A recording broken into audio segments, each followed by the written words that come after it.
بسم الله الرحمن الرحیم. السلام علیکم ډاکټر صاحبانو. زمونږ نننۍ موضوع د امینوریا راځي چې د امینوریا باره کې لږې خبرې وکړو لنډه شان. ډاکټر صاحبانو ټولو نه مخکې د امینوریا د ای باندې خبرې کوو. کله چې هم د یو ډیزیز په اول کې ای راغی مطلب چې هغه شی ابسنټ ای به د ابسنټ معنا ورکوي. نو امینوریا مطلب منسس سایکل ابسنټ دی، یعنی منسس سایکل نشته دی. ډاکټر صاحبانو اول د امینوریا په ټایپس باندې غږیږو.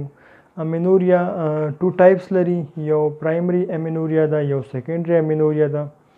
پرایمري امینوریا هغه امینوریا ده کله چې یو فیمیل پیوبرټي ته ورسیږي، بلوغت ته ورسیږي، 14 کلنه شي، نو د هغې منسس شو نشي، ابسنټ وي، نو دې ته مونږ وایو پرایمري امینوریا.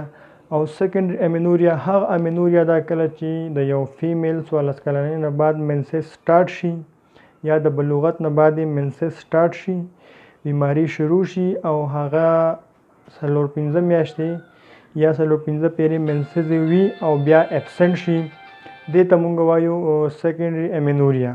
راځئ ډاکټر صاحبانو اول د دې په ایټیولوژي باندې خبرې کوو.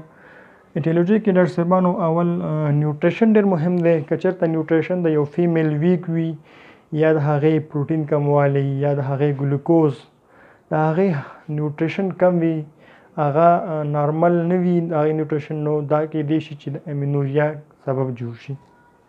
دویم نمبر ډاکټر صاحبانو ډپریشن دی. کله چې یو فیمیل سایکالوجیکل هغه اب نارمل وي، مینټلی ډسارډرز وي یا هغه په ډپریشن باندې اخته وي، نو کیدای شي چې امینوریا سبب د هغې شي. دریم نمبر ډاکټر صاحبانو ابسنس آف یوټرس اینډ اووریز. ډاکټر صاحبانو کله چې هم کنجنټلی د یو فیمیل اووري ابسنټ وي یا یوټرس یې نه وي، نو کیدای شي چې هارمون کې مشکل پیدا شي او امینوریا پیدا شي، رامنځته شي. څلورم ډاکټر صاحبانو راډیشن تراپي ده. ریګولر راډیشن تراپي چې کله هم وارد شي ډاکټر صاحبانو کیدای شي امینوریا منځته راوړي. پنځم ډاکټر صاحبانو هارمونل امبیلنس. کوم هارمون چې دې کې رول لري په دې منسس کې او هغه اب نارمل وي، نو کیدای شي چې امینوریا رامنځته شي. ډاکټر صاحبانو پریګننسي ده، دا ښکاره خبره ده، دا خو یو فیزیولوژیک امینوریا رامنځته کوي، یعنی کله چې هم یو فیمیل پریګننټ شي نو ظاهره خبره ده چې د هغې منسس به سټاپ کیږي. ډاکټر صاحبانو اډرینل اینډ پیچوټري ټیومرز دي، دا هم ډېر ضرور دي امینوریا په ایټیولوژي کې. ډاکټر صاحبانو اوورین سیسټ شو او داسې نور. راځو ډاکټر صاحبانو ډایګنوز باندې خبرې کوو. پریګننسي ټیسټ دی ډاکټر صاحبانو، دا خو به ورته کوو که چېرته پریګننسي ټیسټ پازیټیو شي، نو کیدای شي چې دا مونږ ویو چې دا فیزیولوژي امینوریا ده، نو هېڅ تداوي ته ضرورت نشته دی.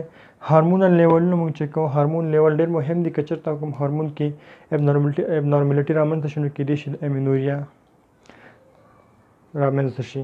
الټراساونډ مونږ کوو په یو ښه ګاینیکولوجسټ باندې، کیدای شي الټراساونډ وکړو نو هغې کې مونږ ته معلومات وشي دا کوم اوورین سیسټ دی یا یوټرس کې کوم ټیومر دی یا داسې نور.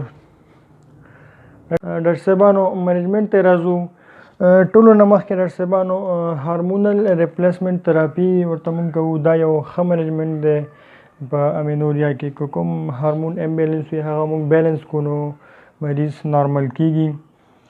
ډاکټر صاحبانو ټي ایکس آف ټیومر آر انډرلاینګ کاز.